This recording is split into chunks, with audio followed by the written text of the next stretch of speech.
Hello मेरे प्यारे विद्यार्थियों, आप सभी का स्वागत है अपना चैनल फिजिक्स पढ़ना में। तो आज के वीडियो लेक्चर में हम लोग पढ़ने वाले हैं व्यंजन संधि का चौथा नियम। यानी व्यंजन संधि का चौथा नियम क्या है और इसे हम नियम के माध्यम से समझते हैं। तो आइए हम व्यंजन संधि का चौथा नियम समझते हैं। और इस बोर्ड पर जो दिखाई दे रहा है यही व्यंजन संधि का चौथा नियम है। तो क्या लिखा हुआ है इस चीज़ को हम समझते हैं कि व्यंजन संधि यानी व्यंजन संधि का चौथा नियम, यदि किसी भी ह्रस्व स्वर, क्या लिखा हुआ है कि यदि किसी भी ह्रस्व स्वर, कौन सा स्वर यानी ह्रस्व स्वर या आ का मेल छ से यानी छ से होने पर छ से पहले च यानी च हलंत जोड़ दिया जाता है। यदि किसी भी ह्रस्व स्वर के बाद में यदि किसी भी ह्रस्व स्वर के बाद में आ का मेल छ से हो तो वो जो छ होता है वो च में बदल जाता है। तो इसका जो हमने क्या देखा कि जो यह नियम है चौथा नियम, इसमें जो छ है क्या है यानी जो छ है ये किस में बदल जाता है यानी च में बदल जाता है। तो च हलंत का मतलब होता है कि इसका उच्चारण हल्का बोला जाएगा, यानी च नहीं बोला जाएगा, इसका उच्चारण होगा च।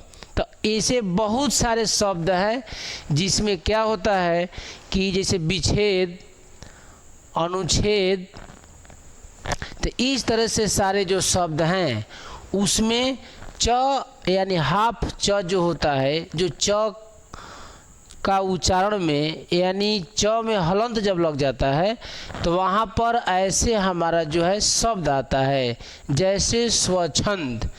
तो यहाँ पर स्वच्छंद जो शब्द दिया हुआ है तो इसमें च आया हुआ है।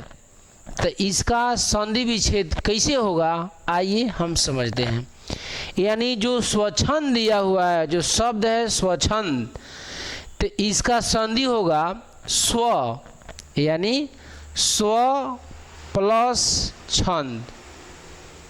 क्या होगा इसका संधि? स्वच्छंद का संधि स्व प्लस छंद होगा। तो यहाँ पर हम क्या देख रहे हैं कि यहाँ पर ह्रस्व स्वर यानी क्या आया हुआ है, व आया हुआ है। तो व के अंत में व, तो क्या आ रहा है? अ आ रहा है। इसमें क्या आ रहा है? अ।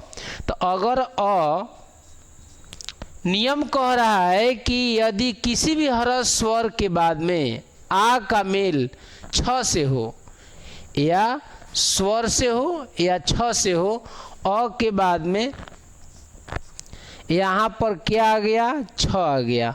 तो छ हो जाएगा तो ये किस में बदल जाता है यानी च हलंत में परिवर्तित हो जाता है।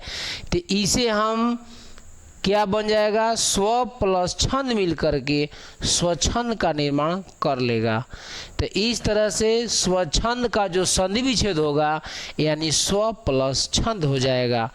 इसी तरह से जो दूसरा यहाँ पर दिया हुआ शब्द है यानी परिच्छेद, इस शब्द में क्या इसका संधि होगा? तो परि प्लस छेद, क्या हो जाएगा? यानी परि प्लस छेद। तो यहाँ पर हम देख रहे हैं कि परि में जो ई लगा हुआ है यानी ह्रस्व स्वर लगा हुआ है, क्योंकि जो ई लगा हुआ है तो ई क्या है? ह्रस्व स्वर है।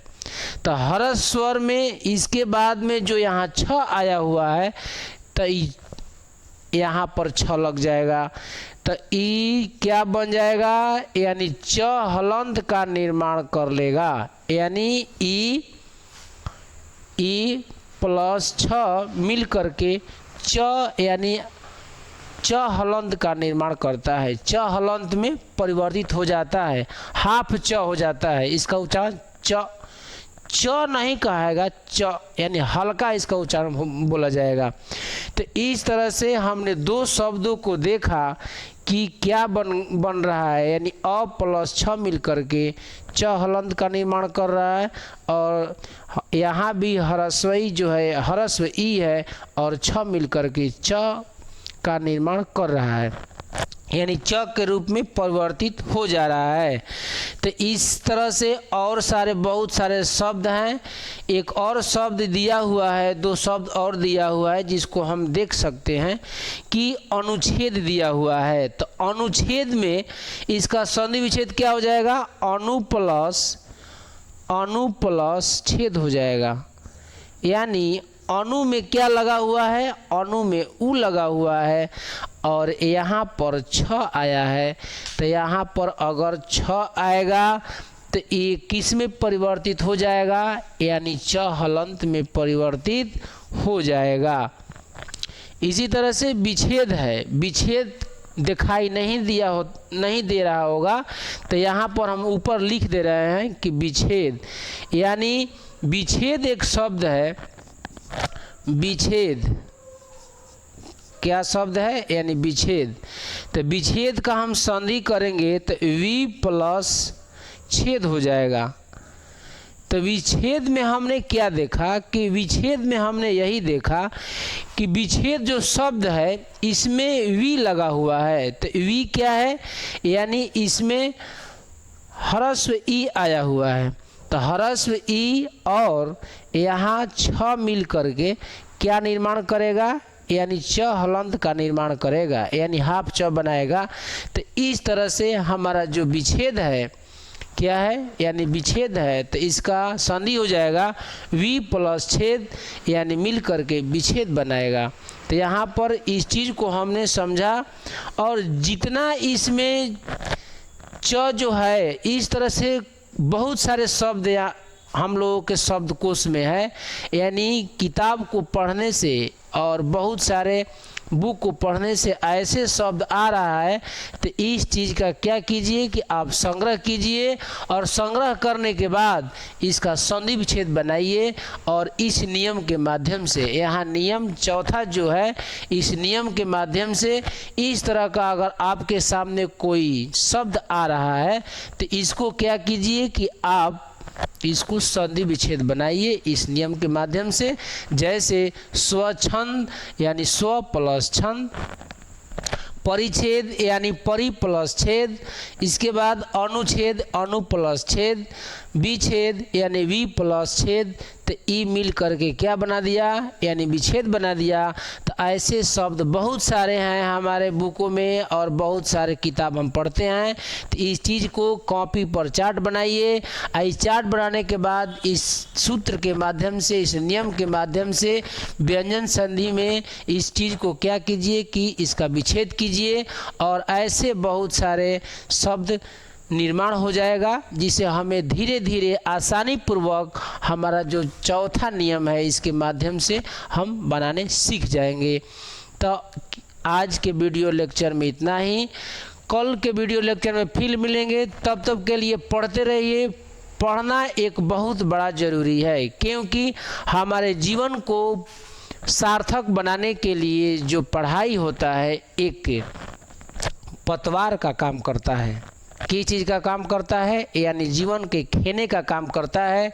किसी ने सही कहा है कि इस मिट्टी को मत खोदो, इस मिट्टी को मत खोदो, ये मिट्टी एक दिन दीवार बन सकती है। इस मिट्टी को मत खोदो, ये मिट्टी एक दिन दीवार बन सकती है।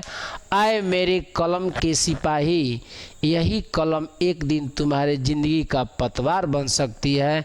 इसलिए हमारे ज़िंदगी की नाव को खेना है तो उसमें अपने शिक्षा का अहम योगदान होता है। इस तरह मैं आप लोगों से अभी इतना ही कर विदा लेता हूँ। आप लोगों के लिए बहुत बहुत सारे धन्यवाद।